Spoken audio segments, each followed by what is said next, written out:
It's the only person below White Holiday in the Comicsgate phone book. It's my favorite failed clone of Peter Sammetti.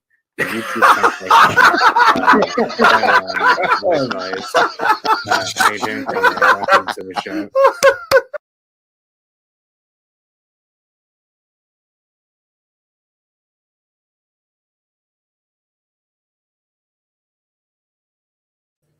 Hello. Welcome to WyzGyz Entertainment. This is your host, Wyman. We are joined today by our very special guest, Brian Menard of Dojo Kun Comics. Dojo Kun. Welcome. How's it going? Thank you. Great, thanks. How are you doing? Awesome. Correct me if I'm wrong, but Kun is that considered like almost like a term of affection, like a fan, like Dojo Kun being a fan of dojos? The Dojo Kun are the 5 rules of the karate dojo. Oh. I've been a student since I was in college, so I figured it was an apropos name. Would you mind sharing those 5 rules of dojos? No, not at all. The first is to seek perfection of character. The second is to endeavor. The third is to respect others. The fourth is to be faithful. And the last is to avoid violent behavior. Oh, nice. Very nice. Welcome, Bionic Bruh. Hey, yo. How's it going? Yo, guys. Welcome, Frog G. How's it going? Oh, thanks for the link, Frog G. Yeah, thanks for dropping the links. Very cool. Well, welcome. Finally have you on the show. Appreciate you coming. Glad to be here. Since this is your very first time, I'd like to take a moment, if you would, to kind of delve into your quote-unquote origin story. My own one. Okay. What was it like in your early and formative years? What were you into, whether it be comics, movies, toys, cartoons, what have you? And what were like your influences, and what were the key milestones that led you down this path that took you to releasing your own crowdfunded comic books? Great question. So when I was 7 years old, the family was going to Florida, and we were going to take my mom was afraid to fly, so we would drive there. And while we were in 7-Eleven getting some snacks, my dad said to go ahead and pick up a couple of comic books. So the first 2 comic books I ever bought were Amazing Spider-Man number 196, called Requiem, and Uncanny X-Men number 126, called How Sharper Than a Serpent's Tooth. And although I've collected no less than 60,000 comics since then, I actually have those 2 exact comics, not just upgrades or whatever. I've got those 2 comics. The first 2 I ever bought are in my pole barn. Wow. Oh my gosh, that's awesome. So yes, so ever since I was hooked on comics, I would get them at 7-Eleven on the way home from school each day. So I collected them for 47 years. In 1999, though, I had 2 infants in the home, and I just couldn't afford to. I used to collect every Marvel, every DC, every Image, every Dark Horse, and it got out of hand, as you can probably imagine. It was more than I could afford. Plus, we had kids in the house, so yeah, the comics had to go on the wayside. But in 2014, I started collecting again, and I decided I was just going to collect 3 characters: She-Hulk, Juggernaut, and Superboy, the one that's Connell. That Tom Grummett did the series. Guess it was in the early 2000s.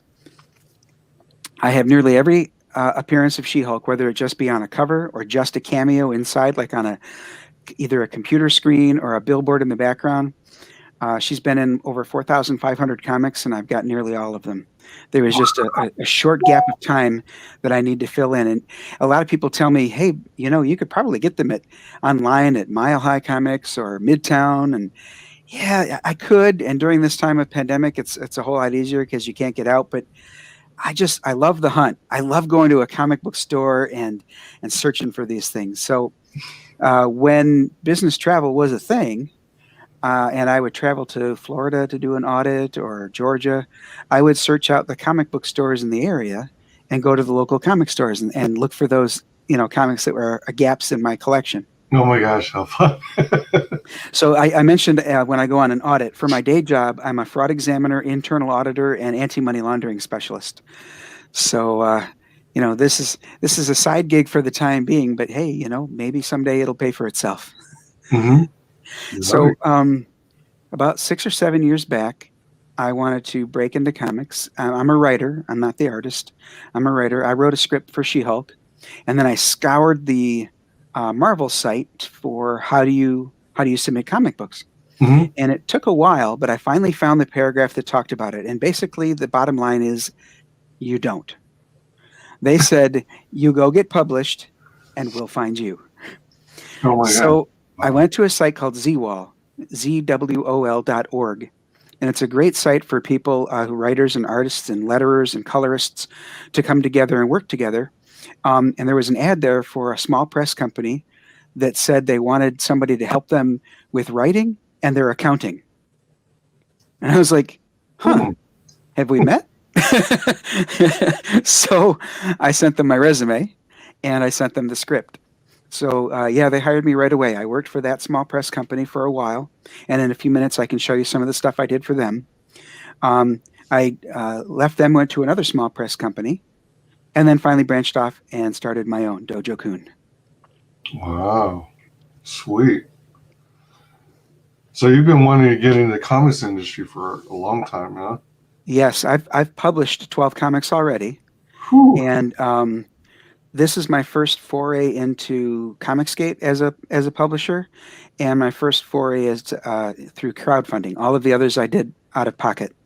So Mm. I say that I guess it sounds like a little bit of braggadocio, but quite honestly, the reason I say that is I'd really like potential backers to know that I've been publishing for a while, and you can pledge with confidence, you know, because I'm not new to this. I'm in this for the long haul. I will fulfill. Um, so yeah, it'll be fun, and hopefully you'll find that it's a great book. So leading up to doing your publishing and stuff like that, self-publishing, was it one of those things where you did print on demand, where you offered on like Amazon? You're absolutely right. I started on Amazon, and Amazon's not as user friendly as you might imagine. So now they're available. If you go to my site and click on the covers, you can get them through Indie Planet. But like you said, currently print to order. So is Indie Planet one of Amazon's competitors? I would think so. They are, as far as I know, they're exclusively comic books. Oh, okay. Or do you find it has a better interface? I find the interface and the purchasing easier, and they're also very transparent with sales. So as soon as a sale is made with one of my comics, I get an email from Indie Planet telling me that there was a sale, All right. which I find helpful. Nice. Very cool. Uh, so you get, let's see. So you write. Did you have any like background in actually writing stories? Did you go to school for literature, or did you just are you a voracious reader? I'm a voracious reader. Yeah, like I said, I collected comic books for nearly 5 decades. I've read novels for a long, long time, science fiction, fantasy novels mostly with sword and sorcery and things like that. I've also, for about 20 years, I played role-playing games. I haven't for quite a while, but I did. I was involved in that, and there's a lot of backstory writing involved with role-playing games. So I was both a player and a DM. Well, What I should say GM because although we played Dungeons and Dragons, we also played role-playing games like GURPS and Rifts and the Star Wars role-playing game. And all right. there was another one called Tolis, which was called the City of Spires. That was a very good game as well. Oh, nice, nice. Now, Bionic Bro says just signed up. Oh, excellent. Thanks. Yeah, if you haven't already, sign up on the pre-launch page. Get on the mailing list. Welcome, not my monkeys, not my circus. Hi, chaps. A lot of hellos. Bionic Bro says just sent out a link on Twitter to try and get more viewers. Awesome. Awesome. Thank you. Greatly appreciate it. Let me check something. Come to think of it. Yours. Whoops, hold on. Thank you. What I do is I try and always have like my there we go. All right, bye, bro. You're now a moderator. So whenever I do a stream, I try and have at least a YouTube window of the stream open in another tab so I can kind of monitor from time to time and see if YouTube tries to take me take over the stream. That way I'm not inadvertently talking for hours on end and in a void.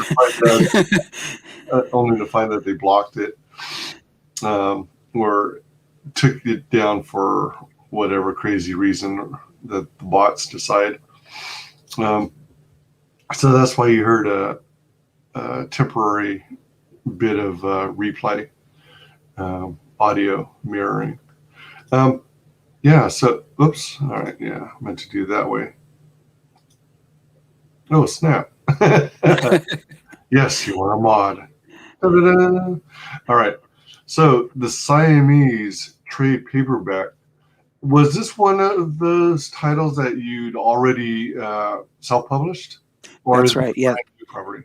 No, you're right. It was a 4-issue miniseries that's already published. So this is virtually ready to go. When I launch, which I plan to do on April 5th on a Monday night on the Late Night with Comicsgate and Michael Bancroft's stream. What I'm going to do is I'll launch then, and I'll probably put it out for 30 days, see how it goes. I know you can select to go another 30 days, but what's important to note is that once the campaign is done, I'll be able to fulfill right away. The only thing that I'll have to wait for is, for example, like one of the items on there is keychains. So once I find out how many I need to make, I'll put in the order. I think the longest lead time one of my companies said that it would require is 3 weeks.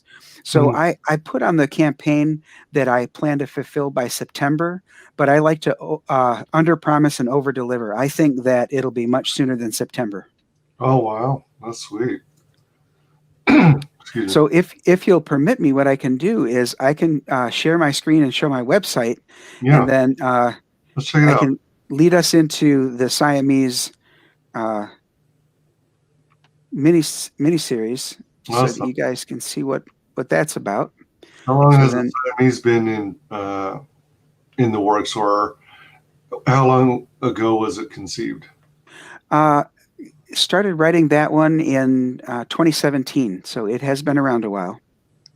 Can you see my screen right now? Yep, sure can. Okay, so with Siamese, these are the 4, and it's a mini-series that's completed.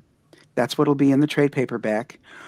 At the end of those 4, it leads into a mini-series called Deanna Hammer of the Angels. This is the cover of number 1 right here, and number 1 is almost complete as well.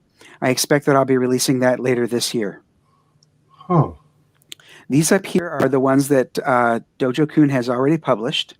So Toro Tales is an anthology series. This one here has 5 stories in it. Number 2 is also underway. That's right here. That's going to have 12 stories in it.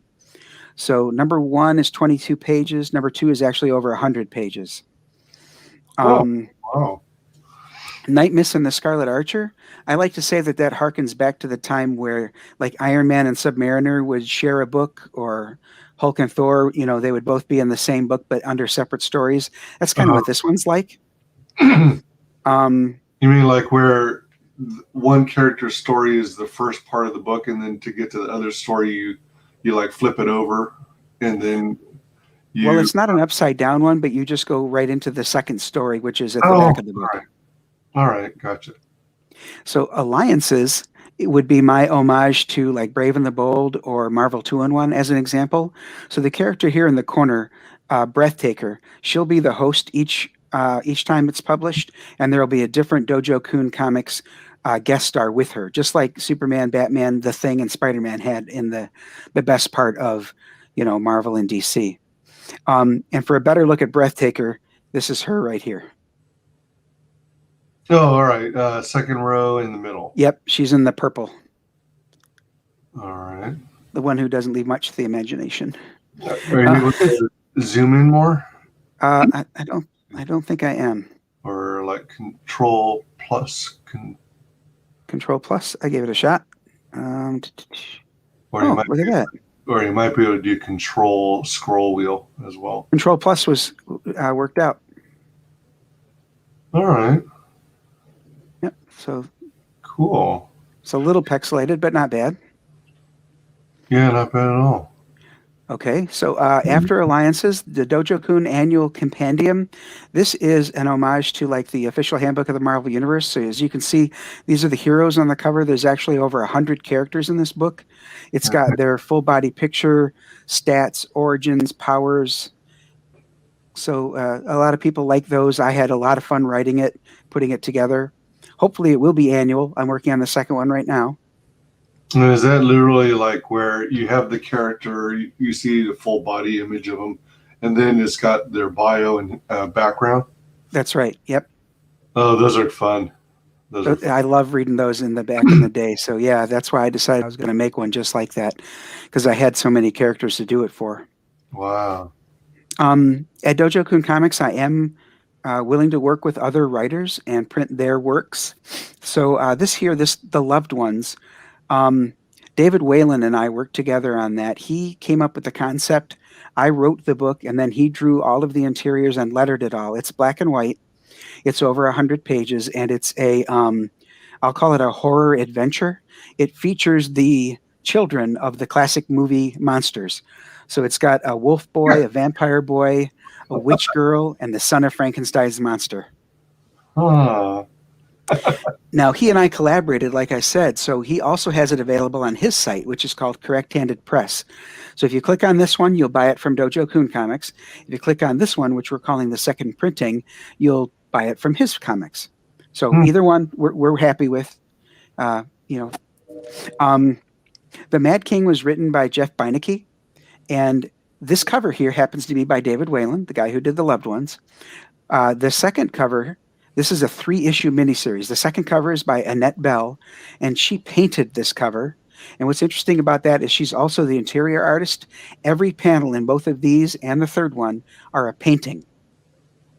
Oh my gosh! She's painted this entire thing. So that's why it's only 3 issues. But wow, it's a twist. What if the monarch of the country decides to take on a special hobby, and that's to go out and become a serial killer? Oh damn! That's messed up. Yeah. Oh, what a concept. And then the last one that we've already published is called I Am Become Death. And all I can really say about this one is that it's a space opera with a huge twist. Huh. This one here, to be completely transparent, is only 12 pages long. And at the back of this one, there's a full color gallery of breathtaker pinups. But it was even though it's only 12 pages long, and it was the prose portion of it was written by Nicholas Prontka. He and I agreed that I would turn it into a comic book graphic novel. So that's what this one's about.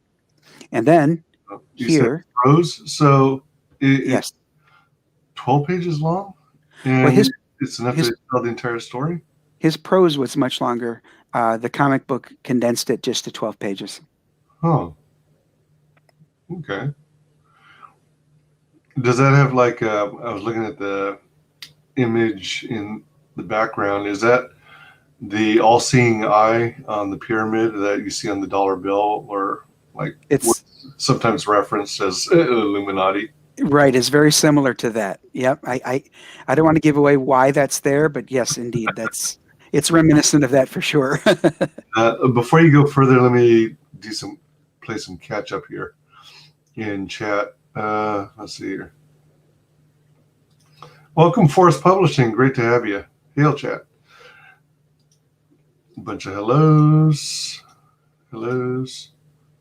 What's up? Bionic Bruh says, Breathtaker is an excellent name. Superpower? Oh, she is invulnerable, can fly, and is super strong. Nice. Thanks for dropping the link, Frog G. Bionic Bruh says, cover on Death is great. Caught my eye out of all of them. Yeah, it's a good one. It's by an artist called Aries. Aries. All right. I work with artists truly around the world. I have one in New Zealand. I have a married couple in Italy. I have a married couple in Russia, Barbados, Argentina, Brazil, US, Canada, all over. That's a trip. Yeah, it's great working with all those folks, learning about their culture.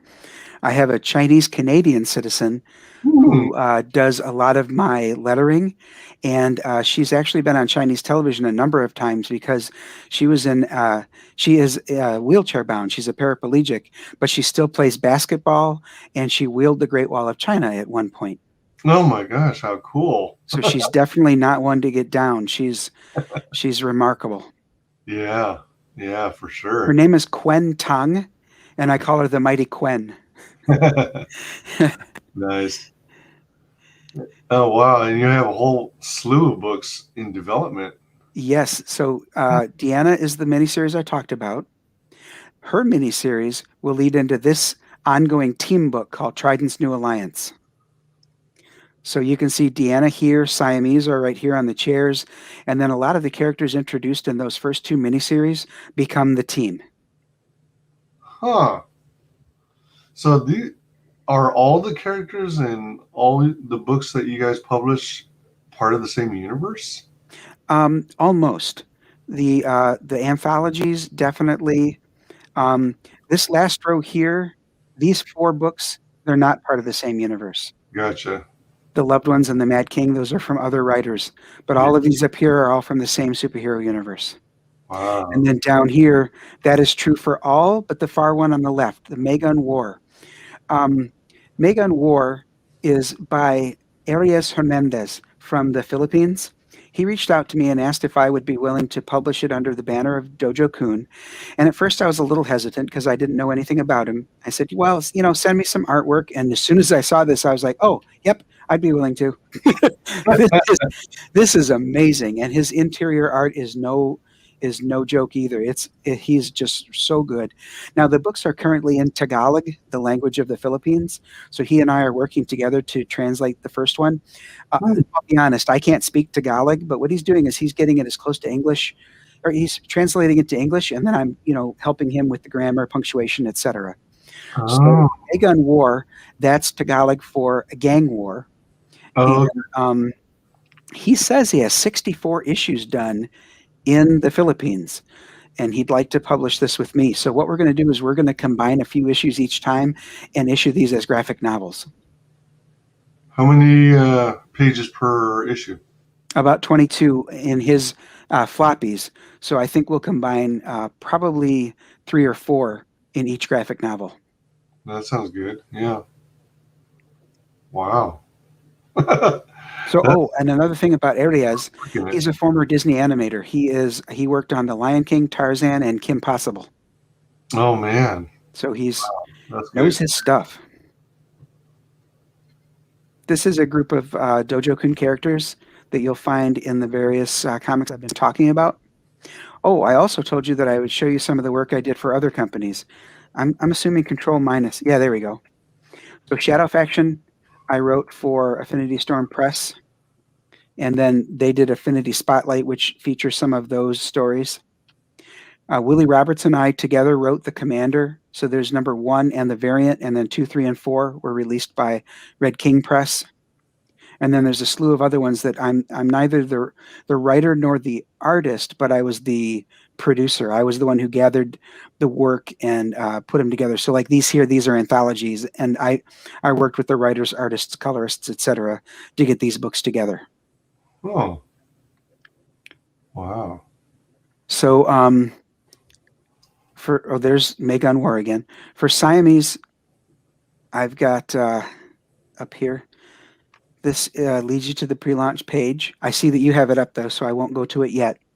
But here's just sort of a preview of what will be available once the campaign launches.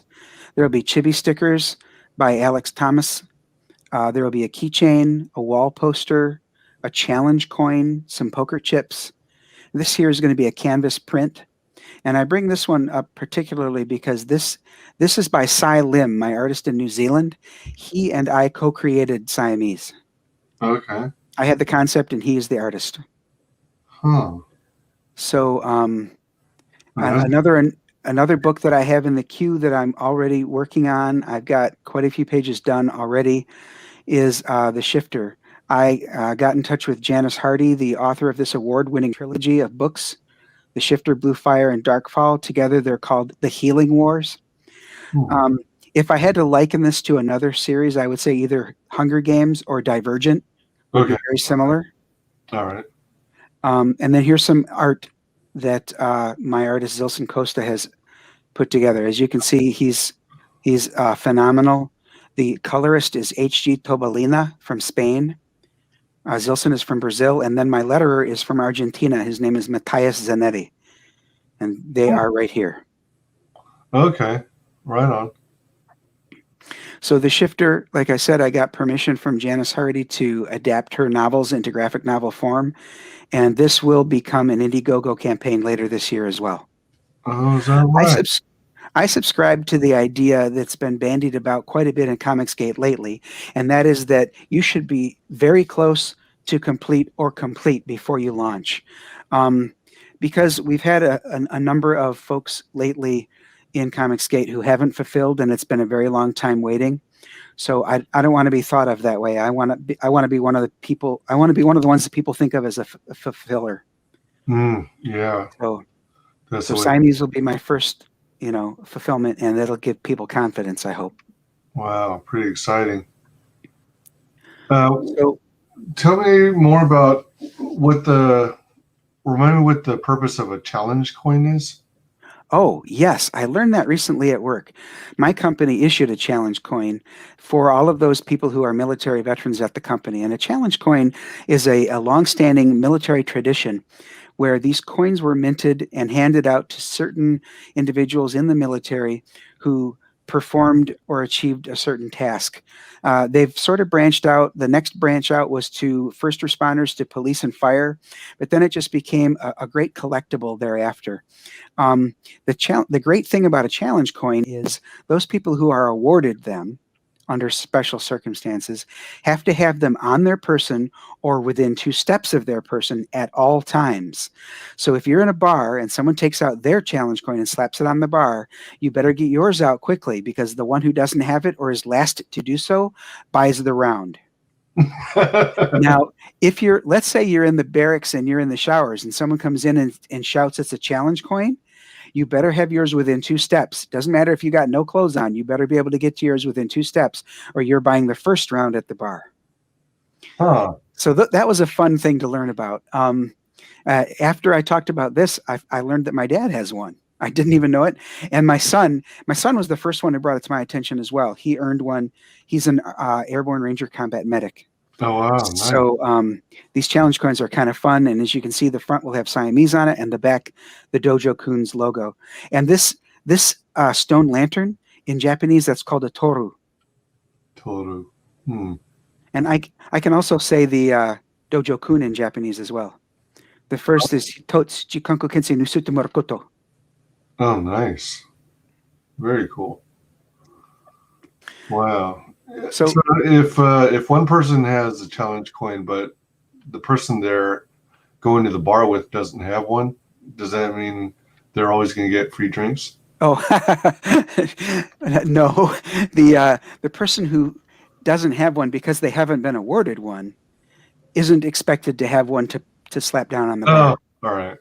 But if you've got one and can't produce it, then you're stuck buying the drinks. All right. Frog G says, I keep my challenge coin on me at all times. Good for you. That's right. That's sweet. Way to be. Hoorah. Thank you for your service, by the way. Yes, I appreciate it. Oh, man, that's a bunch of cool swag there. And this actually isn't even all of it. There's more. Oh, really? Yeah, this is just a preview. Yeah, I know in Comicsgate you don't see a lot of challenge coins, but I have seen it on Dan Frega's campaign, and when it comes to poker chips, I think there may be only one person doing that. Oh shoot! It's I'm blanking out. PTP, right? Come on, guys in chat, help me out. Not Magic Cop. It's Johnny Phantasm. Yeah. Oh, okay. Johnny Phantasm's campaign has poker chips. Every campaign. And Dan Frega's Black Flag has a challenge coin. That's pretty sweet. And then you said you got a keychain. The Siamese on the keychain, is that like made of metal? Is it like a rubbery material? Oh, no. It will be a metal keychain. Yep. Oh, wow. Metal with these 3 cutouts. This one, so her tail is got an opening there, All here, right. and then this tail. Wow. And then, of course, the hole here to hold the chain itself. Oh, wow. That looks good. All right. So that's the keychain. That's 2 images of the keychain. One of them is just like a zoomed in image. Oh, yes, correct. All right, cool. And the art for the keychain you can see is on the regular cover of the book. That's by Gilbert Monsanto, also from the Philippines. There will be 5 variant covers to Siamese trade paperback. These covers here were the original covers from the series. They'll be inside the trade paperback, but the 5 variant covers will be different. And one of them is a limited edition hardcover. So there will be 50 of those available on their own tier. And then there will be another 50 available in the top tier, which includes all 5 covers. Oh, all right. Wow. That's pretty sweet. I was about to ask if there was going to be a hardcover offering. How many? All right. So are each of these issues roughly 22 pages each? Yes, these 4 here that'll be inside are 22 pages. And then with the behind the scenes concept art, the fan art gallery, and the professional art gallery, this trade paperback will be over 100 pages. Oh, nice. So it will be perfect bound. Yeah, I like to see behind the scenes stuff, and I enjoy checking out galleries to see other people's interpretations of your characters. I love doing that. Yep. That's fun. And you said that row of characters down below, those are the chibi versions of yes. Team? So the ones that are introduced in the Siamese miniseries, Siamese are here in the middle. Yep. This is Breathtaker, the Scarlet Archer, Brickhouse, Psionica, and the Countryman. Oh, man. Cool. Are you allowed to share, or are you keeping a secret the other swag? Oh, well, I'd like to keep that a secret. I want to really raise the excitement when it's time to launch. Nice. We've got some stretch goals that will be introduced, some add-ons. In fact, Phoenix Animation is helping me with one of the add-ons. Oh, nice. Yep. And if you don't mind, if we could go over now to the sign-up page, it'd be great to have a look at the trailer. I had it professionally done by WyzGyz. Oh, man. Yeah, WyzGyz is among the top CG trailer people. Okay, I did share with audio, or do you want to be the one? Oh, I can play it. I've put it up.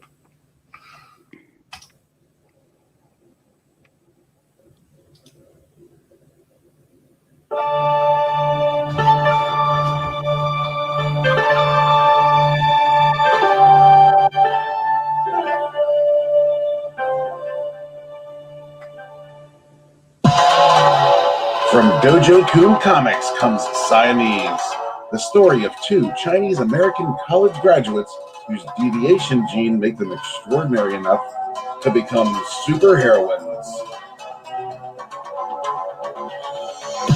This trade paperback combines the 4-issue Siamese miniseries previously published by Dojo Kun Comics.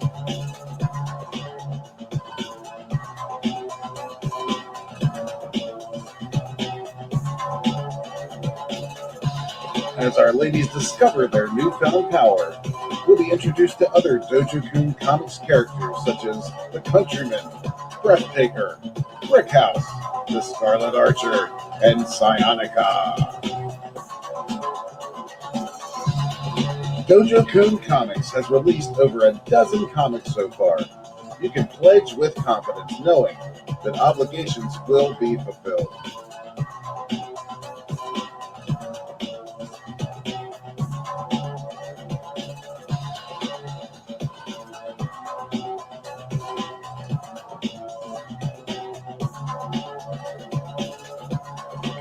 Superheroes are coming back. Don't miss out on Siamese.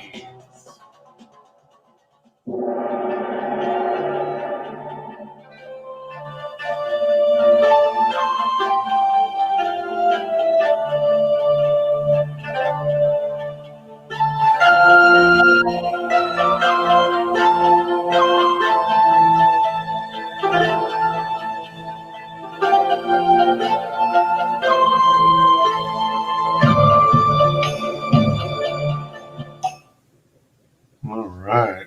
That was pretty cool. He does a great job, doesn't he? Yeah, for sure. Collecting all 4 issues of the Siamese miniseries by Dojo Kun Comics. Sign up early, get a free Siamese postcard print. For those of you who haven't already, go ahead and be sure and sign up so you don't miss out on this. Let's see. Bionic Bruh says, ooh, I know, but I won't say. Phoenix is helping me too. Red Gaze did mine also. You're in good hands, Dojo Kun. Awesome. Glad to hear it. Yeah. I have a guess as to what it might be, since I had Phoenix on my show before. But I'd just be guessing. Frog G says, over 100 pages of great content with not one, but 2 sexy superheroines. Will their cat-like reflexes give them the edge they need? Find out in this 4-volume collection together for the first time. Wow, I need to hire you as some of my copywriting. Yeah, Frog G rocks. Taken down by 2 beautiful women, where do I start the crime? Hey, don't forget, guys, that they make friends with Breathtaker, too. So you've got Siamese and their friend Breathtaker. So, Oh, my. Siamese trade paperback. Yeah. Click that link, everyone. Enter your email address and get on that sign-up list for the free Siamese postcard print. So we have the Siamese trade paperback, the debut series, collecting all 4 issues of the Siamese miniseries. This trade features the debut of Siamese, Breathtaker, Brickhouse, The Countryman, and Sciatica, and the origin of Siamese.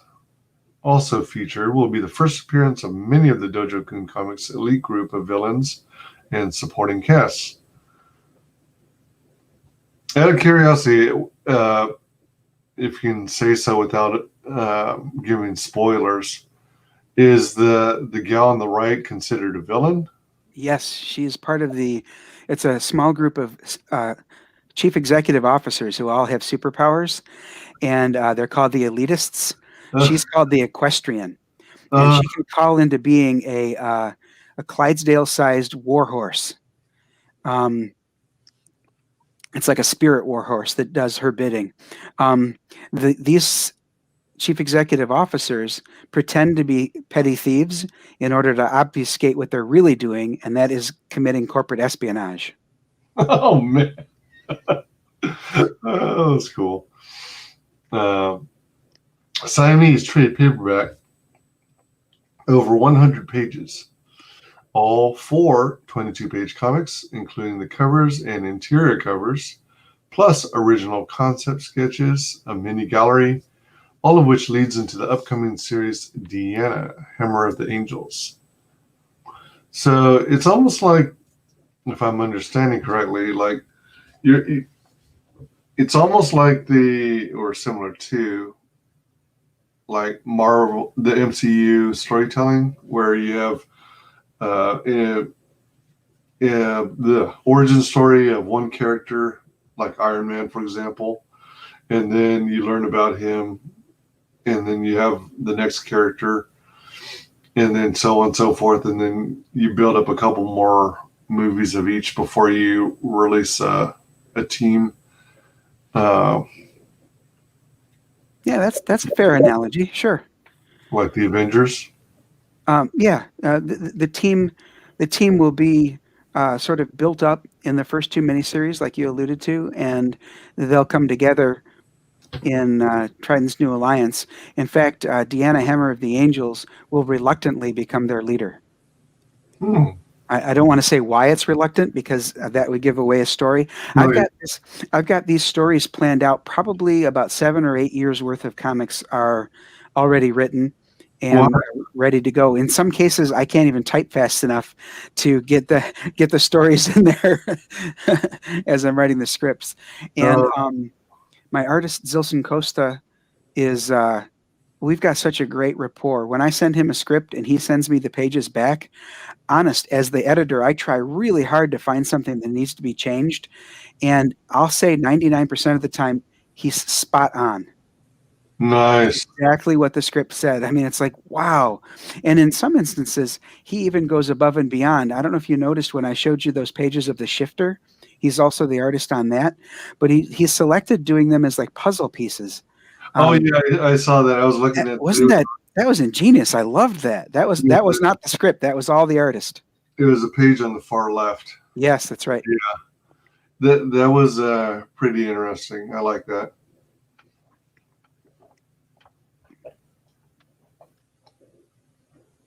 So to tell you more about Siamese, they have what's called a deviation gene, which WyzGyz mentioned in the trailer.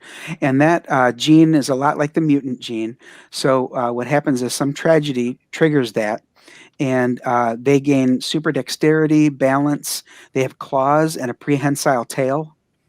They're both, I wouldn't go so far as to say geniuses, but they do have high IQs. One's an architect and one's a sculptor. You'll even see some of their personal lives in the book. I like to build on characterization. I do like the action adventure, with the superhero smackdowns and all that, but I also enjoy the kinds of characterization that we used to see in Marvel Comics back in the day, like when Chris Claremont was writing Uncanny X-Men and Marv Wolfman was writing the New Teen Titans, where you'd see slice of life comic books where you'd see their friendships building, you'd see their day-to-day activities. In fact, there was a couple of comics. There was no supervillain fight. It was called A Day in the Life that Marv Wolfman wrote for Teen Titans. It was just about their day-to-day lives, and the characterization advancement in that book was just phenomenal. So I'm not putting myself on a pedestal next to those guys, but that's who I'm trying to emulate. Okay. Yeah, this slice of life comics can be interesting sometimes.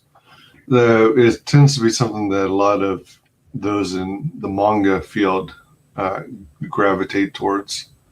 That's true. Yep. That's pretty cool. Out of curiosity, how do you typically find your talent? Do you go to? I take it you probably don't go to Fiverr. Do you go to Facebook groups that have a lot of artists and stuff like that, or? Many of the artists that I found on that site I mentioned earlier called ZWOL, ZWOL.org. It brings artists, colorists, letterers, and writers together. There are literally thousands of ads there. And you can find some great artists there. There's some that are, just starting out and they need some experience before I would put them on one of my books. But, it's good to still reach out to them and maybe get a pin up from them, give them some experience. Another site to go to would be, as you mentioned, Facebook groups. I'm in about 30 of them for indie comics. And then of course, these streams where you meet a lot of folks in Comicsgate and get to meet artists and all that. I'll mention it here. I've mentioned it before, but one of my variant covers will be by Clayton and Corey Barton. Oh my gosh, nice. So yeah, the Barton brothers did the cover that will be on that limited edition hardcover. Oh, was that among the images that you had on your screen at the time? No, but I can bring it up if you want. Oh, sure. All right, let me go to that real quick. It'll take me just a minute to. Oh, no problem. to get to it. Let's see, trade paperback, pages, and we're looking for. Oh, wait. Where's the covers? Ah, here we are, variant covers. And we're looking for this one. Okay, so now what I need to do is go here and share my screen with y'all. Share screen. I don't have to share audio this time. Okay, you're seeing my screen, I hope? Not yet. Not yet?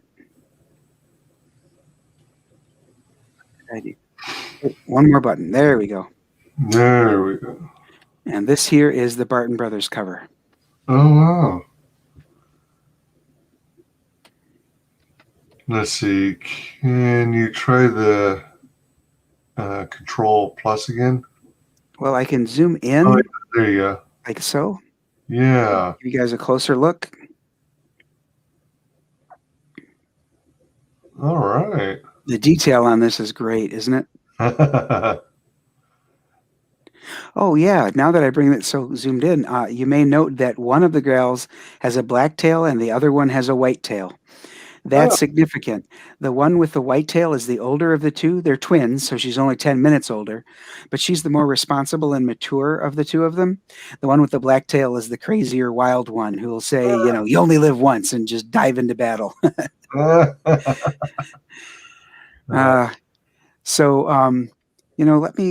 I'll go here and show you some of the other variant covers as well. This one I had commissioned by Arias Hernandez. He's the one who did the Megan War. The Disney animator, so he did this one for me. This is by Bruno Hatano, and he's got sort of a cartoony style, which I really like. And I've got one by Isaiah Xavier Bradley. Ooh, that one's zoomed in. Let me zoom out on that one for you. Whoops. Oh, I got to do it. I got to do it pretty good. One zoom out at a time. There we go. I like this one because there's like action in the picture. It's a still picture, but you can see the shards of cement coming at you. And then lastly, on the variant covers, I've got one by Zilson Costa, the one I was talking about just a little while ago, who does great art for me on other projects, and he did issues 3 and 4 of Siamese.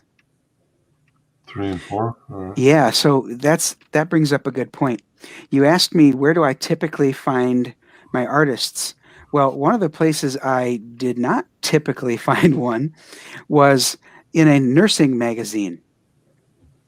Nursing. So, yeah, I was at a hospital, and in the waiting room, waiting for someone to undergo surgery. I was in there for hours, bored out of my mind. So I was just flipping through whatever magazines were at hand. One of them was a nursing magazine, and there was an ad inside for one of their programs for, I don't know, medical history, whatever. And it was done in like comic book form. It was just one page, and the person did like superheroes. And I thought, he's not bad. He's pretty good. So I contacted, his name wasn't on it anywhere. I had to contact the ad agency that placed the ad. And when I told them why I was looking for him, they were like, wow, this is unusual. Yeah, we'll get him in touch with you.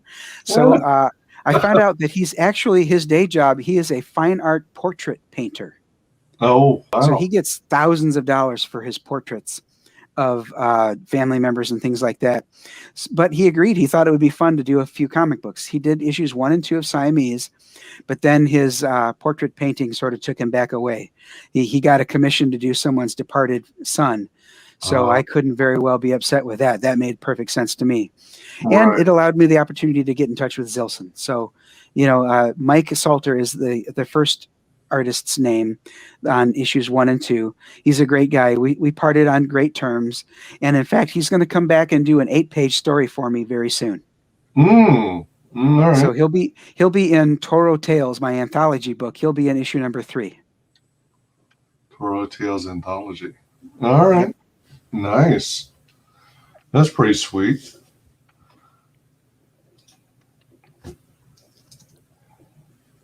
Let's see. Siamese faces off against an antiquities thief. Interior art from issue number 1 by Michael Salter. And then on the right, you'll see some art by Zilson, where she's fighting a villain called Rain.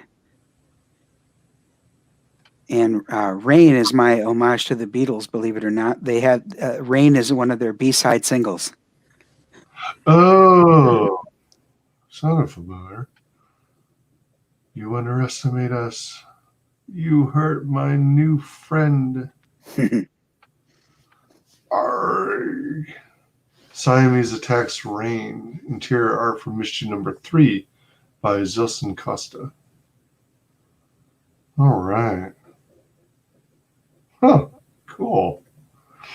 Looks pretty neat. It looks like a lot of fun. I hope that a lot of folks agree with you. So let's see. This is going to have 4 issues combined into a graphic novel. Right. And the next issues, are they already made too? After issue 4? Do you have like another set of 4? It's going to go into that other series. That's right. Deanna Hammer of the Angels will follow this one. This is a great jumping on point. And then later this year, I'll release issue number 1 of Deanna Hammer of the Angels. It's almost done as we speak, though. It's 22 pages, and I think we're on page 19 already. Oh, wow. Jeez. So we're rocking and rolling. I want to make sure that I subscribe to the idea that it should be ready or very close to ready before you launch a campaign. So on the Deanna one, is that going to be set up in a similar fashion, 4 issues in 1 graphic novel? Yes. All right. Yep. I plan to do that again. That's cool. That's cool. And then I'm not sure how I'm going to do the team book that follows it, Trident's New Alliance, but I can tell you the issue number 1 is far more than 22 pages because it's got quite a big story in it. And I really want that one to be a special book. Yeah. So, all right. So you've got the hardcover going for this one. Do you think ultimately, once you, let's say you put all the hardcovers you've collected for this whole series of characters, including the team up, when you have them all in order on your bookshelf, are the bindings of not the bindings, but what is the spines? Yeah. Are all the spines of all the paperback graphic novels going, or even the hardcovers, going to make one complete long image? Wow. That's a great idea. I don't know if I could pull that off. I'll see what I can do. I think stuff like that is trippy when they. I mean, it takes planning ahead, of course, but oh, it sure does. It would be cool.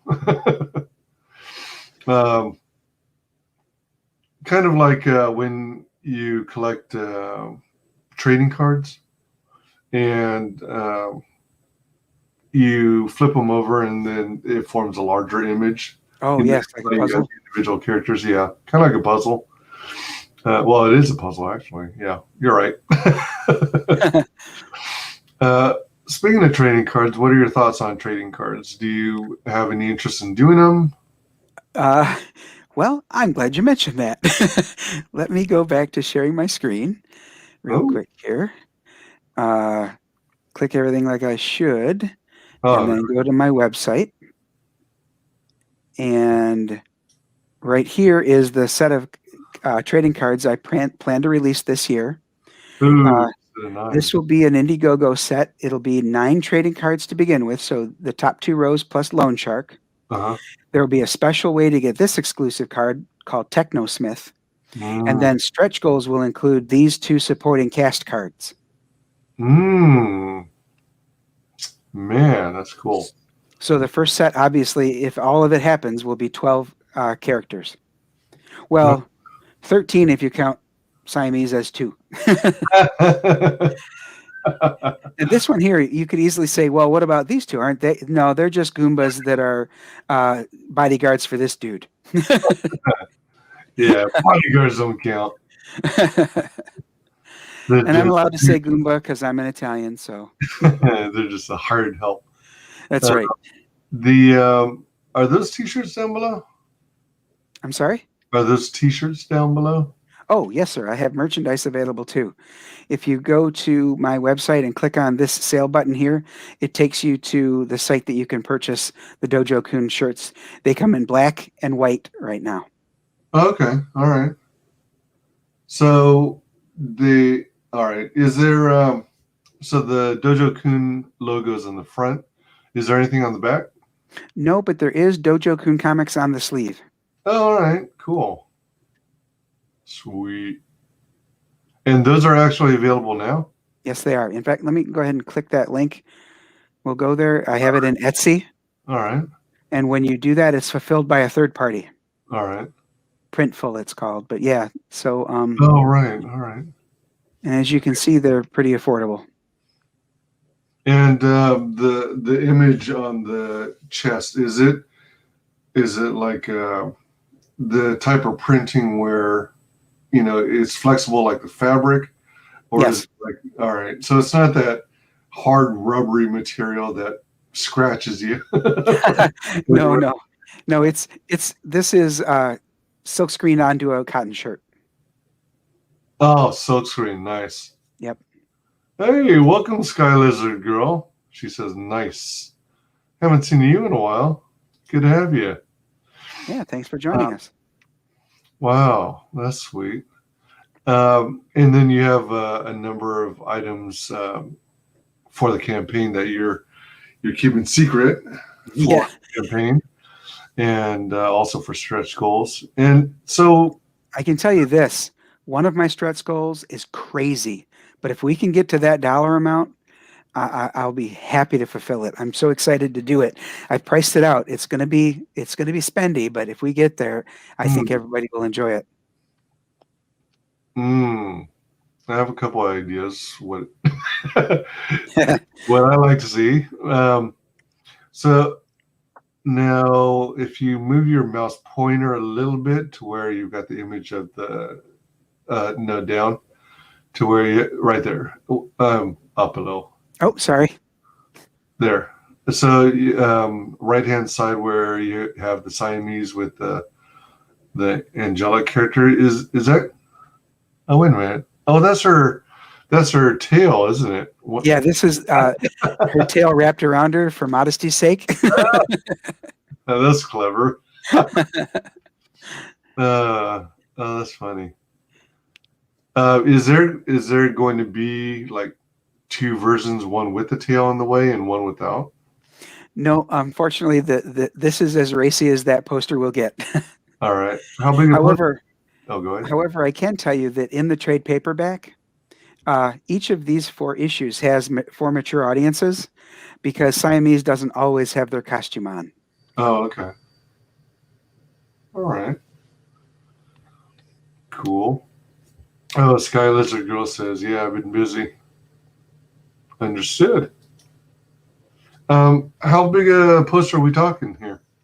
The poster is 18 by 24, I think. Okay. So is this going to be like folded into thirds? Oh, no, sir. They will come rolled.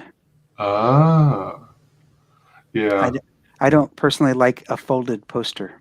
I don't either.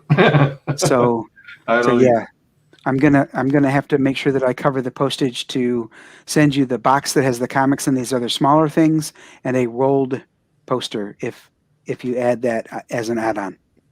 Yeah, that's something to be mindful of because although I prefer non-folded posters, I understand that, you know, in order to cut costs and not have to spend the money on, you know, 2 mailers that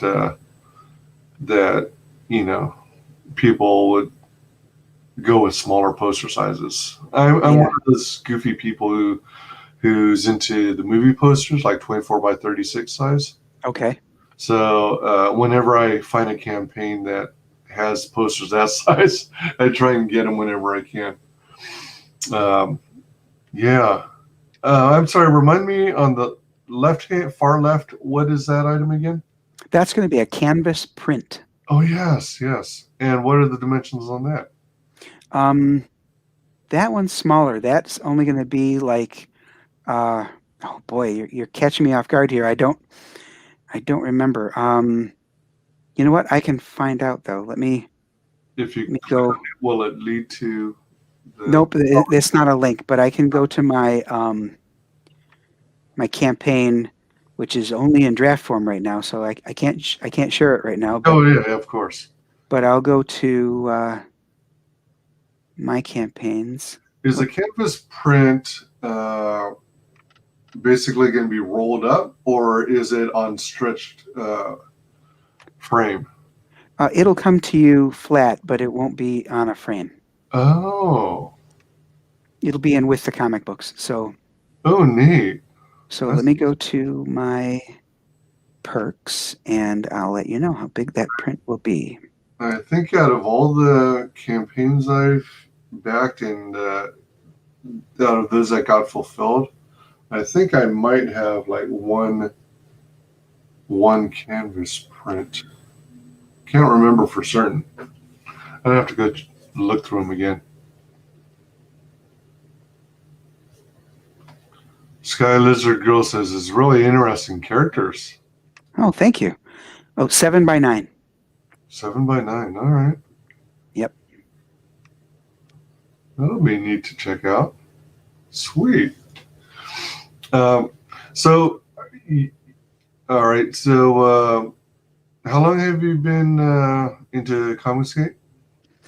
Yeah, that's a good point too. I was, like I told you, I was a member of all those Facebook groups, and I was posting my characters out there with the mainstream comic book characters that sort of inspired them.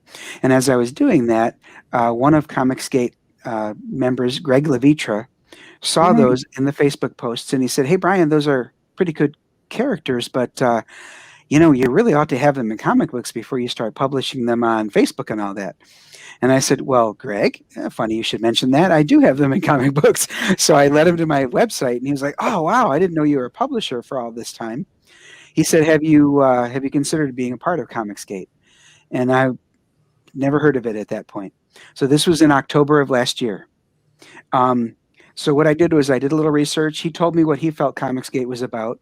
I looked at Wikipedia. Listen, don't listen to Wikipedia. Do not listen to Wikipedia. It's kind of biased against Comicsgate, but I sort of went there with the idea that it might be. I learned about, you know, Ethan and your boy Zach, etc. But when I learned what Comicsgate was truly about, and that's escapism entertainment without any kind of agendas, I'm 100% CG. So what Greg suggested was to find a stream that was available to watch. So I started watching Bancroft's stream late at night, and I've been watching that every night since. So I've been in Comicsgate, and then, you know, I started meeting folks that had their own streams and other places, and I've been making the rounds, not as a guest all the time, but in the chat as often as I can. I have a lot of fun meeting folks in it, and yeah, it's been a blast. Awesome. Yeah, I was waiting to hear the Wikipedia.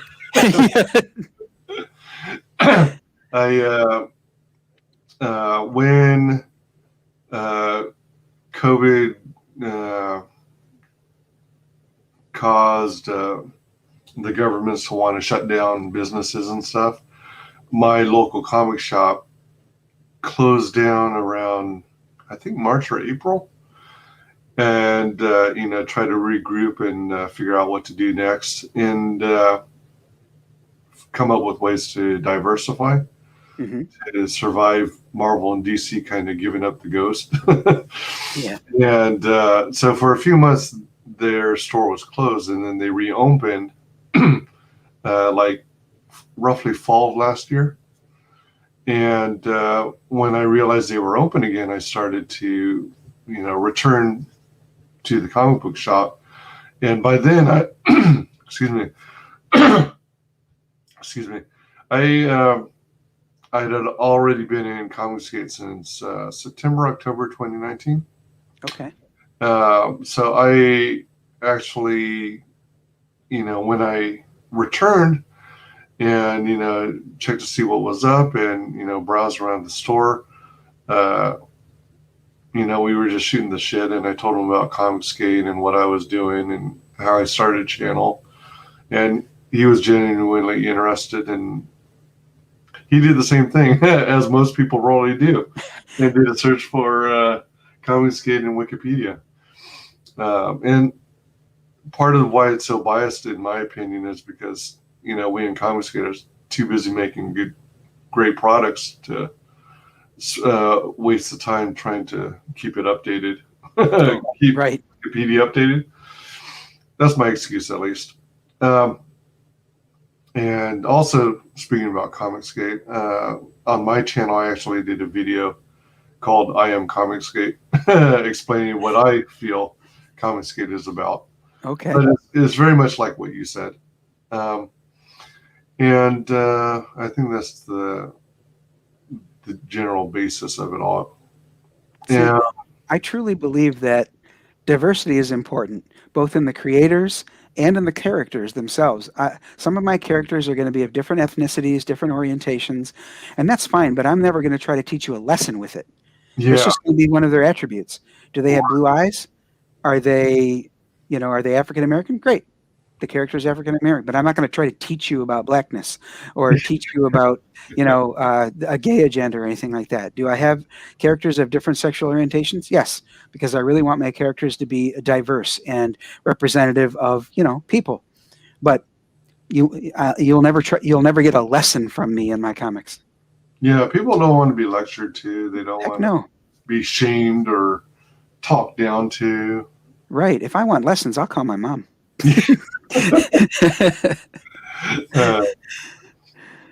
Thanks for dropping the link to Appreciate it, Frog G. Trade paperback. So you may have learned, but yeah, Michael Bancroft's got a good channel. He's a good guy, and as you may be well aware, he's got his book, The Lucent, which is in demand. That looks really cool. I'm looking forward to it. Yeah, and he's a one-man show there. He's the writer, the artist, the colorist, the letterer. He's doing it all. That's impressive. It's looking really nice. Looking forward to getting that book. He runs a tight ship too when he does his streams. Oh yes, he does. He's the type who has a schedule. He has a plan in mind, and he executes, and it's pretty consistently like 1.5 hours long per stream. Yep. I'm like the other way around. I'm like the other direction from some other CG promoters. I go in for the long streams and, deep dives and all that good stuff, because I tend to be detail oriented, not to mention I'm very verbose. Oh, okay. So let's see. As you may be familiar, if you look at various CG campaigns, there's a tendency to do 2 30-day rounds of funding and go in demand. Right. Have you thought about how you're going to tackle it? Or like some people, like, some of the bigger names like John Malin, he'll do 2 30 rounds of funding and then end it there. Any excess copies that still remain, he burns them. He doesn't go in demand at all. Wow. That's a risky proposition, but it is. He's got a product that people really dig, and he can afford to do so. EVS is really huge, but he does 2 30-day rounds of funding, and then he does it in demand, because if you don't go in demand, you're, what they say, leaving money on the table. Right. You could potentially, if your book is popular enough, you could potentially be leaving $10,000-$15,000 by not going in demand. It's really dependent. Oh, here we go. It depends on the popularity of your book, of course, and how much money the campaign gets. Frog G says, the Lucent, when the barrier between dreams and reality blurs, shall be thrown into a shadow conflict that will turn everything she knows upside down. Wow, you explained it better than Michael did.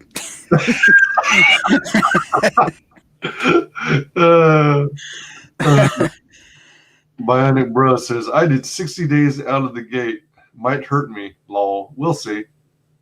Yeah, that's another approach. Some people do a full 60 days of funding, and then they decide at that point whether they want to go in demand.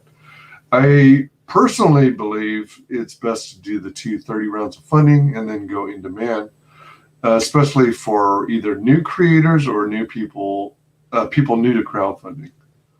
That's just my take. Because no, I agree, because there's a bit of a bump at the end of the 30 days as things are closing, and then you can say a relaunch for the next 30 days. There's a slight bump then, and then of course when you finally close at the end of the second round of 30 days, you can really get a lot of backers who are interested before the campaign is done. So it behooves the creators then to have something that's only available during the backing stage, and then do something different in the in-demand stage.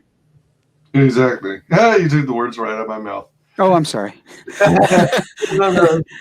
that was perfect. You can see I've done my homework. I've been listening very closely to all of the streams. Excellent. I mean, that's all people can ask for, learn from each other's mistakes and, try not to make them. That's a great thing about this community is although we are technically competitors for one another, we also we're very encouraging of one another. We really want each other to succeed. I've been using this phrase lately, and that is, snuffing someone else's candle does not make yours burn any brighter. Mm-hmm. So if you succeed and Michael succeeds and Rob Arnold succeeds, that just does us all a favor and shows that indie comics, particularly Comicsgate, has a lot of great work to offer. Yeah, that's one of my favorite parts about the community. Everyone being so open to sharing what they've learned. And anytime you can learn a lesson from someone else on how to do something efficiently, more effectively, the better.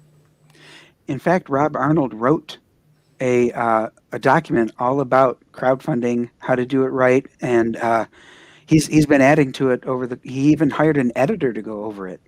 He's that curious about making it helpful for everyone. So kudos to Rob, the replicator, for that. Or sorry, Robocopter. Creator of the replicator. Yeah, he's got like a website you can access, and it literally has all the details on how to handle different aspects of a crowdfunded comic book. It's really thorough. Yeah. I'm going to go off on a quick tangent. You mentioned you like RPGs. RPGs, tabletop RPGs. Do you still play those? I haven't been able to play those in quite some time, not just because of the COVID thing, but because my fiance and I moved quite a ways away. We're up in what would be called the thumb of Michigan. If you hold your hand up like a mitten, we're like up here. So right now we're on a frozen lake. You're in the same state as John Malin and Joe Sontag from Ott and Stuff. Oh, all right. He's also a Michigander. I'm trying to remember. Some people were telling me it was Critical Blast, but I still think it's Nova Blast.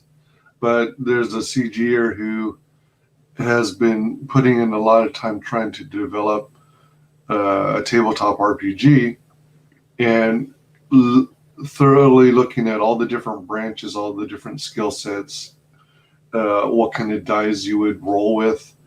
And have the ability to make one based on, like if Comic Skaters wanted to release training cards or RPG cards with the skill stats on them. Okay. And his engine, his tabletop role-playing game engine, would be designed to incorporate,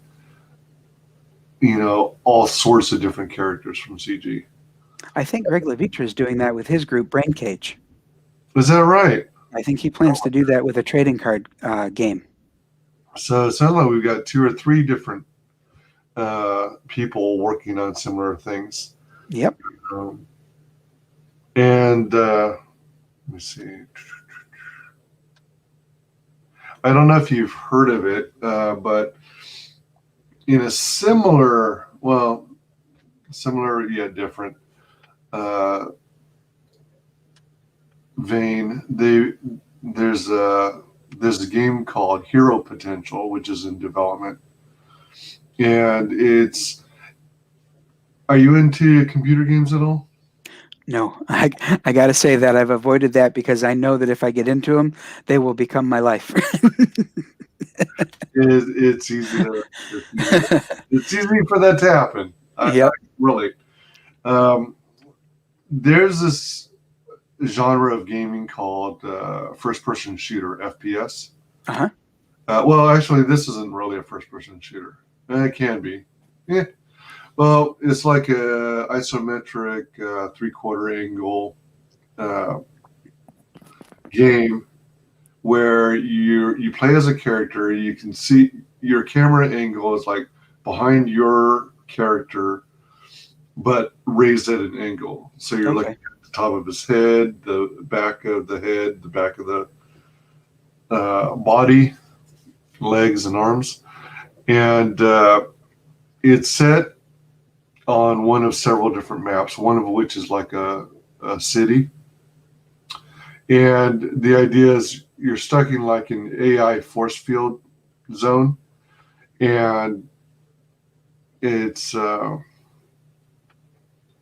like you get hit with endless swarms of zombies, or controlled by AIs, not zombies, but droids, robots.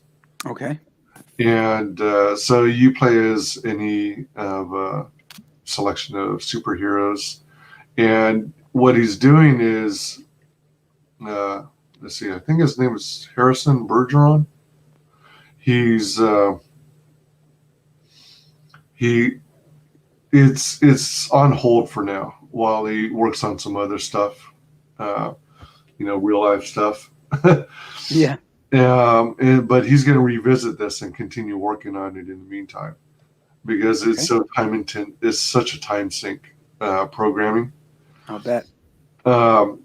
But he's including the ability to have like downloadable content. So, for example, if you want to play as a Comic Skate character like Cyberfrog, then you can download that pack, or you can get the one for Peregrine, if you've heard of Peregrine. Wow, that sounds great. Download the kit for the character pack for Jawbreakers from your boy Zach. Right, yeah, I know about that one. That would be awesome. Yeah, so it's pretty sweet. If you have any interest in it, look them up on my channel. Okay. Because I've had him on my show like 3 or 4 times. All right, going back to your book, your comics. So you're possibly going to do 230 days of funding followed by in-demand? Yes. That seems to be the good method to go for a new crowdfunder, like you mentioned just a few minutes ago. And we'll see how that goes. I predict, though, that will go well for me, and that'll be the good model to follow. Yeah, I think it's the way to go. Oh, let me see here. Sky Lizard Girl says, I've actually been working on RPGs and a video game. Holy cow. That's where I've been all this time. I go back and forth to game making and comics. Yeah, I'm sorry, Sky Lizard Girl. I haven't been on your channel in a little bit. Been trying to catch up on everything, so I'll have to revisit your channel and see what you've been up to. I like to play the tabletop RPGs. I got to learn how those work. Third person you're talking about. Yeah. Hero Potential is a third person game. You're watching your own character that you're playing from outside of the body. Right. As opposed to a first person where it's like you're in the eyes of the character. Right. And all you literally see is maybe your hands and your weapons at the most.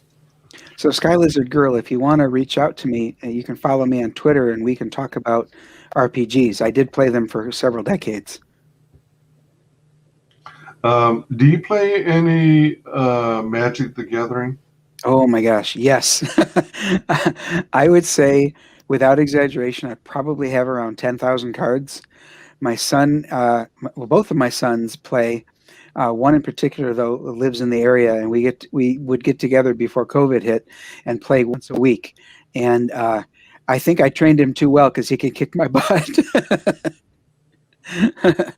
Yeah, but yeah, we play just casual. We don't play block or anything. We just play whatever cards you want to put into a deck, as long as you still follow the rules of, 60 cards, only 4 of any one card, unless it specifically says you can break that rule, things like that. Not sure if you're interested, but there are a couple people who come to mind. In addition to Sky Lizard Girl, who says, oh, okay, let's see. It's okay, I haven't been uploading vids lately. Okay, thank you. Yeah, regarding your offer to, for her to reach out to you. Okay, great. If you're interested in exploring getting back into Dungeons and Dragons and or Magic the Gathering, consider, if you haven't already, reaching out to Mandy Summers and Piper. I'm going to be on Mandy's show this week. Oh, nice. Yep. Yeah, aka Fizz Giggity, Piper. They're both into that kind of stuff too. And, do they play Arena online? Do you know? To be honest, I don't know. I don't think they. I could be wrong. You'll have to ask them. Okay. But I think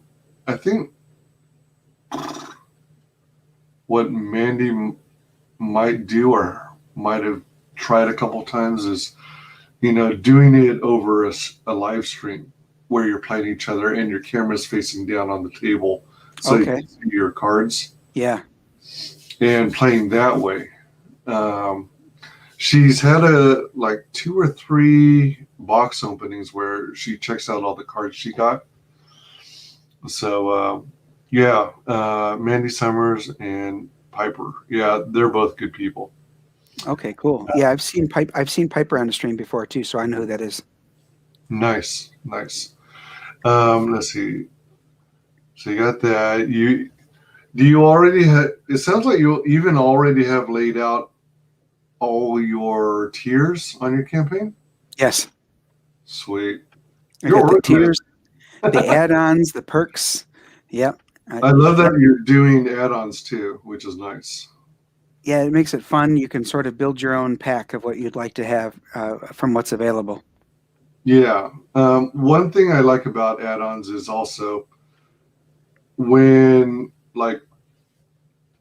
early on in CG, I got a little carried away. So I was so enthusiastic about the whole movement that I figured, all right, I need to get more eyeballs on these books that look so cool. There's no reason why these talented people should have campaigns that don't get fulfilled. I mean, don't get funded. So I took it upon myself to, try and do my part to promote, since I don't presently have a project that I'm working on myself, and dedicate a chunk of my time to doing promotion. But then I thought to myself, if I am promoting all these books, people might call me out and say, well, if you think these books are so good, why aren't you backing them? So I started backing them. Okay. And I came to find out that it's addicting. Yes. And pricey. That's what I learned earlier this year.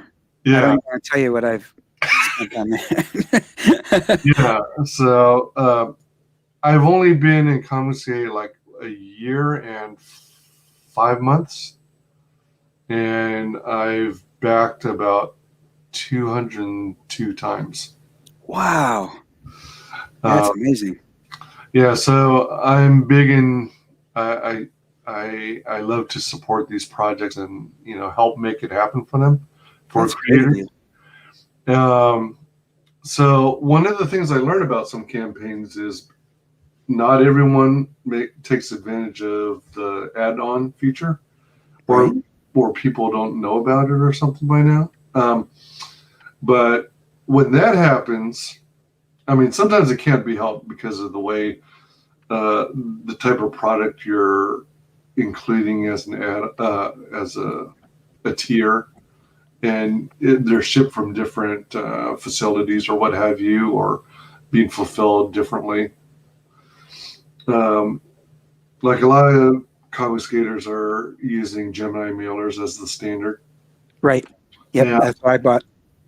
Nice. And then, but if they have something that won't fit in the Gemini mailer with the books, prints, stickers, what have you, they'll put it in the, they'll have it shipped separately.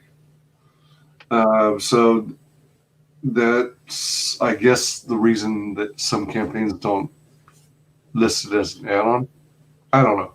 But anyway, my point being is, I'll go through a campaign.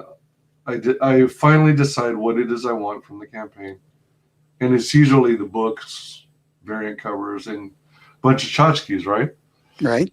I'll go through the campaign. I'll pick out the tier that most closely matches all the stuff I want, and then I'll go through and complete the order.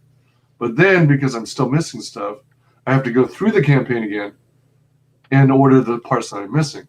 And in some extreme cases, I have to go through a third and even a fourth time. Wow. And you can imagine that quickly jacks up all the shipping charges. Now, if you do add-ons, then you have the chance, at least, of minimizing the shipping costs that you are paid for, that you're charged up front. So.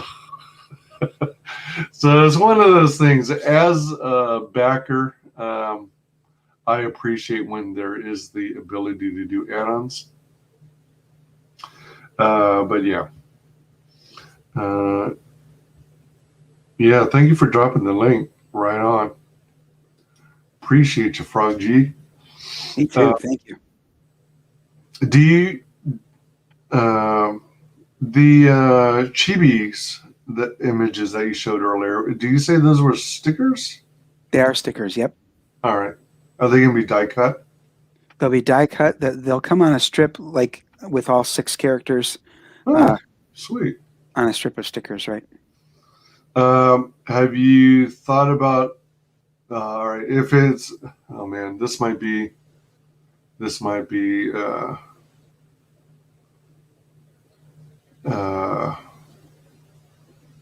well, if you can't say anything about it, you don't have to, of course. But I was curious as to whether you explored the possibility of releasing a patch. I did look into that. I heard that there was a few people who specifically backed campaigns looking for the patch. As it stands right now, I don't have one, but it would be a good stretch goal. Okay, right on. Yeah, I like patches. I don't necessarily use them, but I collect them. Oh, okay. I was just going to ask you, do you actually put them on a jacket or? I'm contemplating putting one on a jacket, but Okay. then I worry then that, what if I outgrow it? I get too fat. Oh, Then, geez. then I need to get myself another size jacket, but then I won't be able to easily transfer the patches over to the Right. new. Right. Well, So, you know how to avoid that, right? yeah, I suppose, but I love to eat. I love food too much. Yeah, I don't know if you've been on their channel, but are you familiar with Red Valkyrie? I'll be on their channel this week as well on a Thursday. All right. Yeah, you'll get a lot of interest in patches from them. Oh, okay. Well, maybe they can talk me into it then. Oh, absolutely. Let's see. So you got, you're pretty dang organized. You got all these plates you're spinning at the same time. Yeah. All these books that you guys are publishing through your company.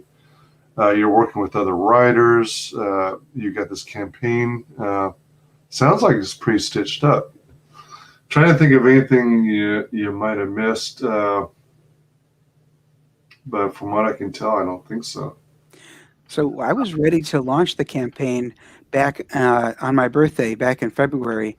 And as I was about to do so, I got in touch with Michael Bancroft, Rob Arnold, and Leroy. And the three of them talked to me about it and said, you really ought to go into the pre-launch sign-up phase so you can get a lot of interest. And they said the main reason for that is even though you've been in the chat for a long time and there's people who know who Dojo Kun is, they might not know much about the product. So they said it will be really good is to go out and get onto these streams to talk about the product itself so that they can match, they're not going to back you just because they like you, and they're probably not going to just back a book that's good. But if they can do, if you give them the opportunity to both like you and like your product, you're more likely to get fully funded. So even though I was a little bummed not to launch on my birthday, I took their advice to heart. And instead, what we did on his stream is go into the pre-launch sign-up phase, and we played the trailer, etc. So as I mentioned way back at the beginning of our discussion, I plan to launch on Monday night, April 5th. So yeah, that's about a month and a half or so of the pre-launch sign-up phase. That gives me an opportunity to get on these streams and get interest up in the book and meet new people and have them hear about what I'm about, what my company's about, and learn the fact that I've been around for a while. So yeah, I have to agree. That's wise advice. Yeah. Now that they've got this feature where you can do a pre-launch site and collect email addresses to generate to measure interest levels, and help people get to know the product you're going to release. That's a really good move, I would say. I always recommend that for all campaigns now. I think they just introduced that feature like middle of last year or something. Pre-launch for Indiegogo, or maybe about 2/3 of the way into 2020 or something like that. But no, actually, it must have been earlier, because you can actually have your book in pre-launch for up to 6 months. Yes. If you really wanted to, but then by the end of 6 months, they expect you to go live. Otherwise, they delete your pre-launch whole thing. Well, they did. I think they delete the whole campaign. That would be heartbreaking because I put a lot of work into that. Yeah, what you want to do prior to the expiration of 6 months is back up the content of it, and then also download or save the email list. Right. And then, like, there have been a few cases where someone's had their pre-launch up, but due to unforeseen circumstances, they've had to postpone the launch. So they saved their email list, and then they relaunched a pre-launch page, and then they just, added that to their database of email addresses. Okay, that's good. So yeah, I'm not going to go the full 6 months. I've got several other campaigns that I'd like to do this year. I've got that trading card. I've got the shifter that we talked about briefly, and Deanna Hammer of the Angels #1. I'd like all three of those to begin this year. wow. And I don't know about Megon War. We're working through it, but we've got a little bit of a language difficulty, so it's kind of a slow go. But once we get rolling, and like I said, it needs to be close to completion before I'll put it into a campaign. But once we get rolling and get the first graphic novel done, we can do that. I'm thinking that's probably not till early next year, though, to be realistic about it. All right. Yeah. I think also, maybe this is just my,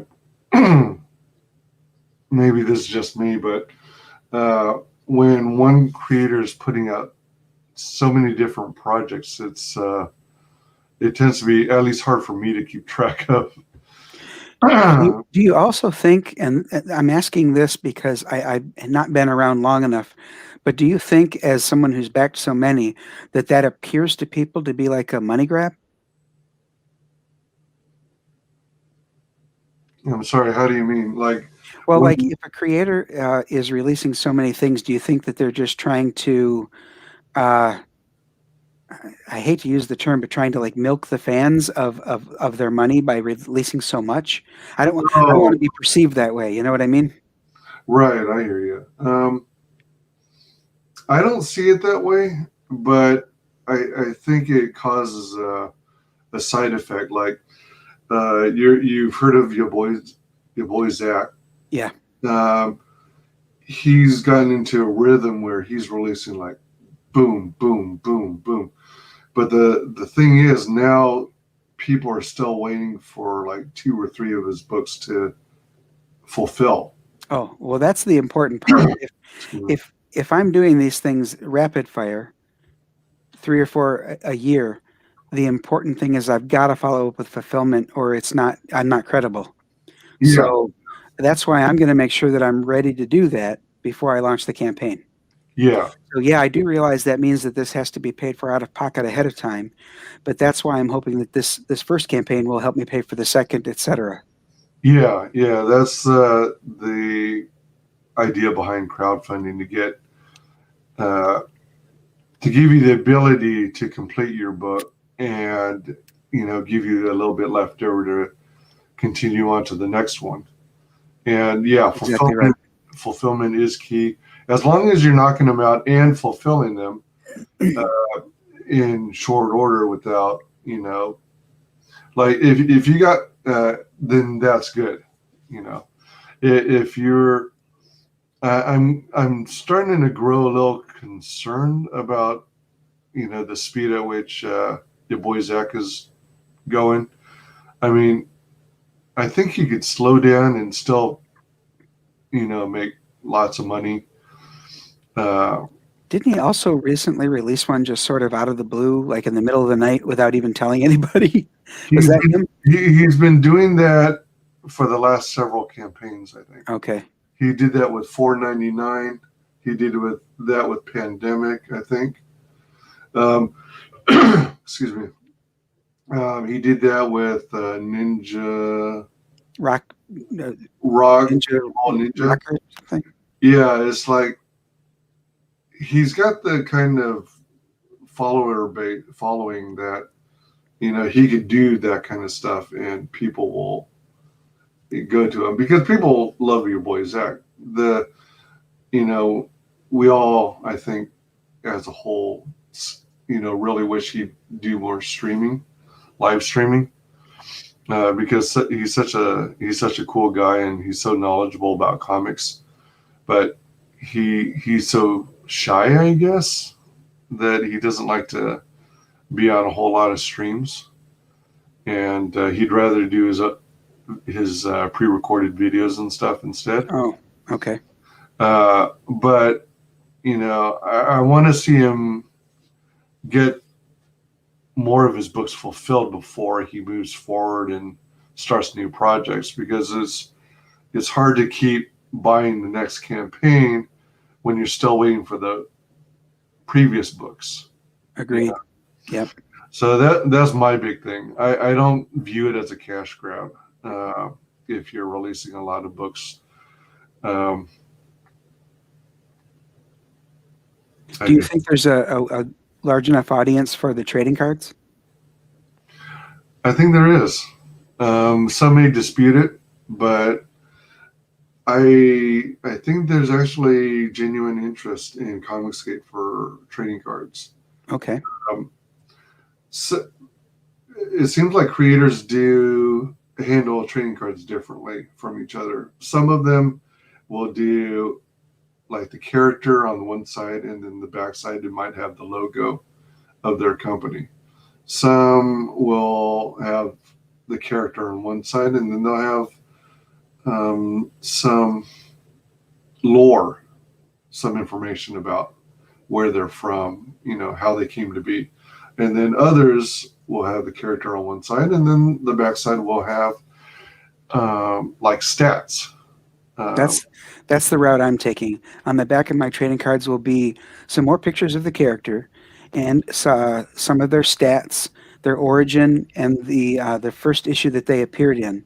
And then right by wherever that appears on the back of the card will be the first panel they appeared in. Oh, wow. All right. That is, before I respond to that, Bionic Bruh said earlier, "God crash, guys. Brian, good luck." Thanks, man. Though it doesn't sound like you'll need it. I hope you're right. Thanks for being here. Hail-wise till next time. Take it easy, Bionic Bruh. Thanks for being here. Yeah, the way you described it is pretty much the style of cards that I prefer as a backer.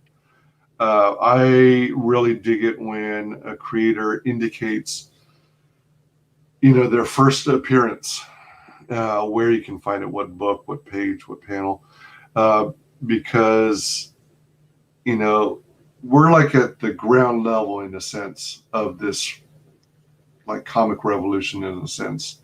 Mm-hmm. And as time goes by, some of us, like me, who tend to be forgetful, are going to look back at these cards and go, where did this character come from again? Where did I see him last? And then that kind of information is going to be handy. When I was collecting comics actively in the late 80s, early 90s, I appreciated when, there was a conversation between characters in the book. And then it would have an asterisk or something. And then you look down at the bottom of the page and the asterisk said, "See Fantastic Four number 135." Oh, yeah. Mm-hmm. So that if I was interested enough in a given storyline or to find out what they're referencing, then I could seek out those issues and see what was up with that. Yeah. So I dig those kinds of references. I prefer those kinds of cards over those that just have the image on one side and the company logo on the back side. I'm not sure if you mentioned it. Did you have any bookmarks? I don't have bookmarks, no. All right. But there's a chance that I could work with Phoenix Animation to get some metal ones done. Nice. Yeah. Let's see that. So I better get with him this month if I'm launching in early April. Most definitely. Yeah, pretty sweet. This looks good. I'm excited about this, and it looks like a lot of fun. Thank you. I appreciate that. It's been fun to do it. It's been a lot of work, but when it's this kind of fun and passion, it's a lot less like work. Oh, yeah, and that's the best way. That's the best kind. Right. Indeed. Yeah, this looks cool. Let's watch the video again here. Oh yes, thank you.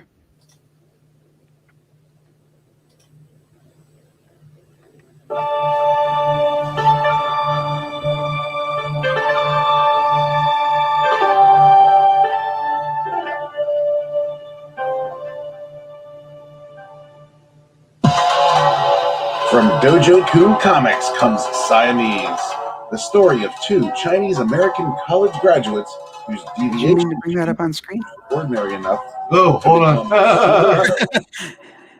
their newfound power. Hold on. You're Hold watching it all by yourself. All we have is audio.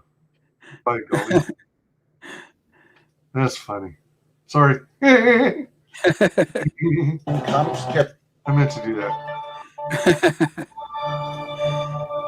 Now it should be up. There we go.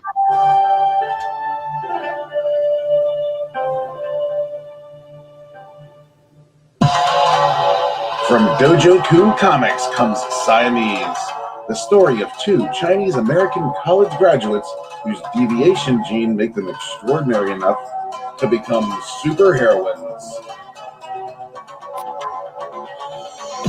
This trade paperback combines the 4-issue Siamese miniseries previously published by Dojo Kun Comics.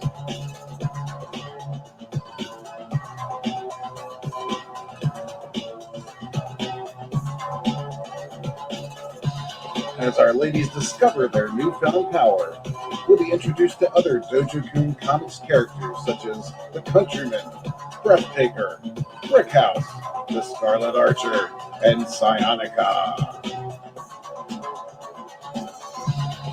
Dojo Kun Comics has released over a dozen comics so far. You can pledge with confidence knowing that obligations will be fulfilled.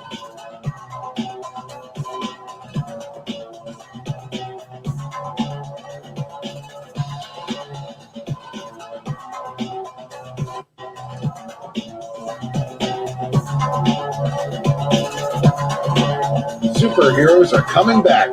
Don't miss out on Siamese.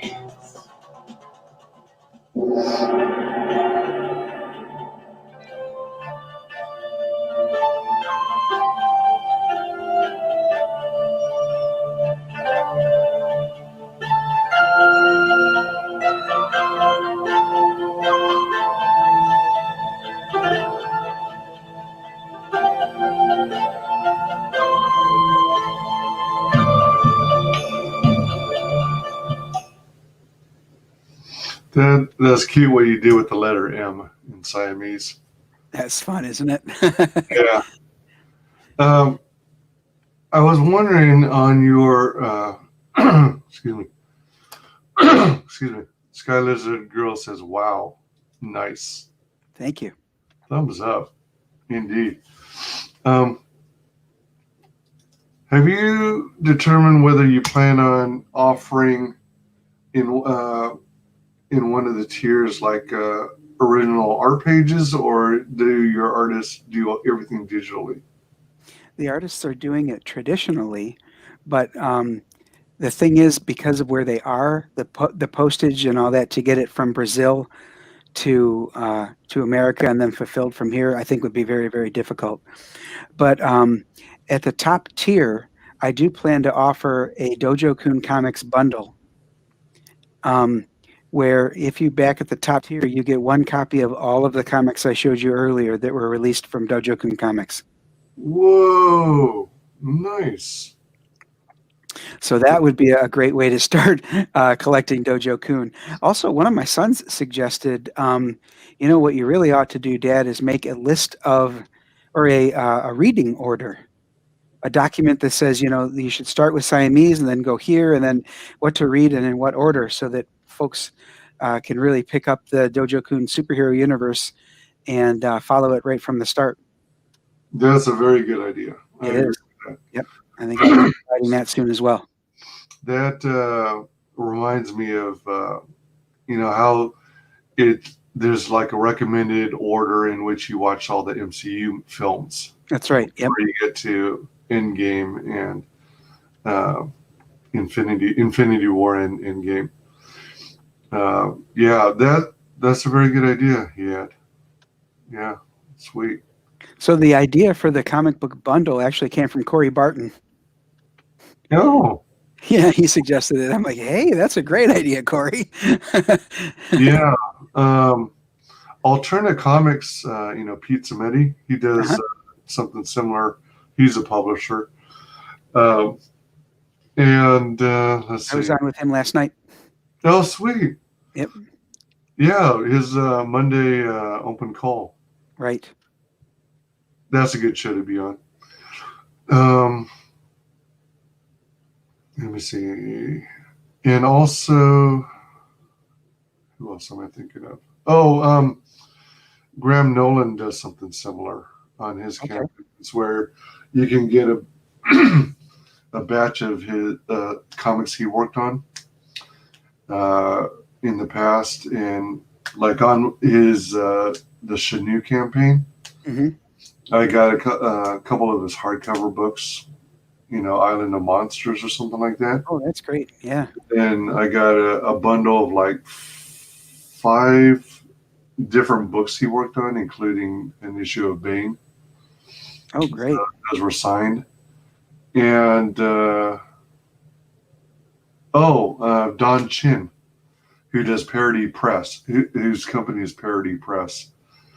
He's doing X-Force Reloaded. Yep, that's the same guy. Yep, he's got several tiers where you can get bundles of his books. Yeah, awesome idea. I like that. I like it. Was there anything else that I might have missed that you wanted to cover? No, I don't think so. I think we touched on a lot of stuff. I really appreciate this time because in addition to talking about Siamese, you also let me slip in a few things about my other projects that people can be watching for. And the reason that's so great is if they back Siamese and they really like it, then they'll know that they can look at my other projects with some excitement, So the time that we took here tonight, I can't say thank you enough. I appreciate it. Oh, my pleasure. Yeah, that's part of why I like this format is, like you touched on, giving people a chance to get to know the creator, where they're coming from, and, their character.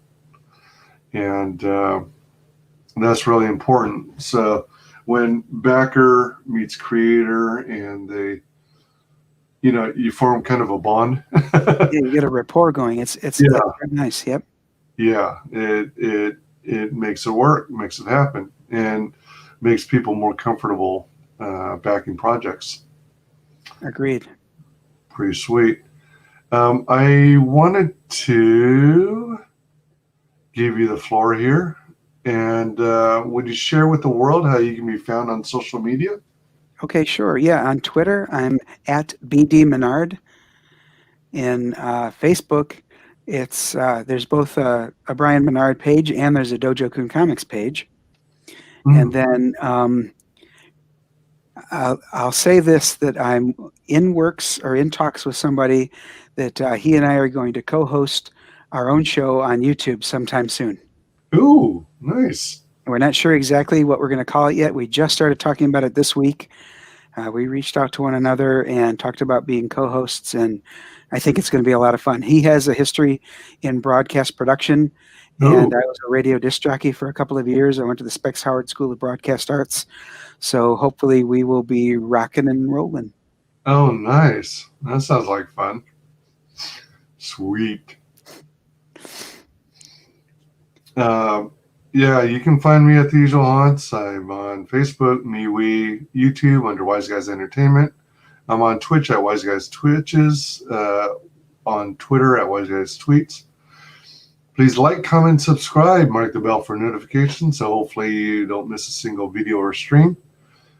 Excuse me. Drop some comments down below this video. Let us know what you're most excited about and what you're looking forward to when the Siamese trade paperback goes live from Dojo Kun Comics.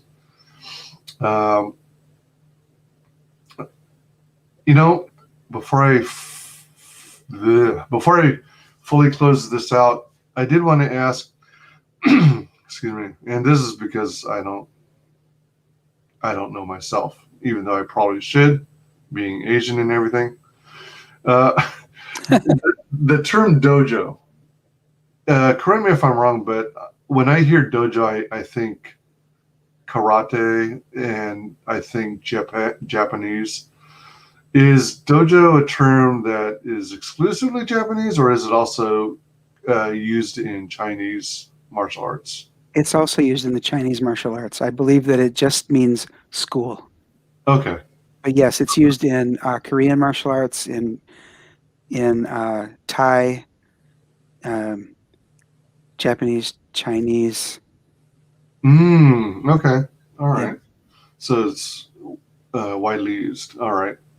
Have you done any martial arts? Oh, yes, I've been a karate student since college. Nice. Nice. So I'm in Shotokan Karate here in Michigan. The Shotokan? Shotokan, yes. Ah, nice. So Yeah. the creator of Shotokan Karate was Jinshin Funakoshi.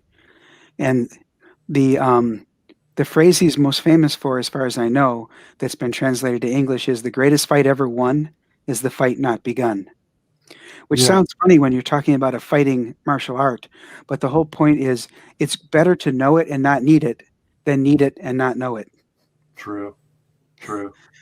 Yeah. I studied Taekwondo, Okay. Korean martial arts, and you know, you never. It's not one of those things where you go around trying to pick a fight just No. to just to prove yourself. Uh-uh. It's just something intended to help you, give you focus and balance, and if you never have to use it, great. But if it came down to it, then Exactly. it helps to have the skill. For a few years, my son and I took Tang Sudo together, Tangsudo. which is very closely related to Taekwondo. Ah, nice, nice. With Tang Sudo, very much like Aikido, there's a lot more movement in circles. Mm. Redirecting the opponent's force. That's right. And particularly if they're larger than you, you can redirect their entire body weight such that you can make them miss and make them pass you, if you will. And there's at that point, there's a lot of throws and drops that you can use to continue avoiding the fight if you can. Oh, nice. Very nice. When WyzGyz and you collaborated on the trailer, Mm-hmm. did you actually provide some of the special effects, or did he do all that? Oh, he did all the videography. In fact, that was all his work. Wow. It was his voice, but my writing. Okay. All right. Nice. Yeah, because I the reason I asked about the term dojo is because it kind of threw me off. I was thinking Japanese, but then you're talking about your characters are Chinese American, and then you hear whenever I hear the term Siamese, I think Chinese. I don't know if Siamese cats are considered originating from China. Well, the Siamese term comes from the old country called Siam, which is now called Thailand, and Thailand is a Chinese protectorate. All right, there we go. And then I was listening to the music, and that definitely sounded Chinese. So yeah, that was pretty sweet. And then he had the effects with the lanterns, so that really worked in well. So yeah, good job, WyzGyz. Sweet. Yeah, thank you to everyone who joined us in chat. You guys are awesome. Yeah, hail chat. And thank you to everyone who watches this on replay. Thanks especially to our special guest, Brian Menard of Dojo Kun Comics. Thanks again, everyone. Y'all have a great night. Thanks for hanging with us and learning all about Siamese. All right. Thank you very much. I appreciate it. Take care, all. Have a great one. Bye. Final guest that is the only person below White Holiday in the Comicsgate phone book. It's my favorite failed clone of Peter Sammetti. The YouTube sensation. WyzGyz. How you doing, Conrad? Welcome to the show.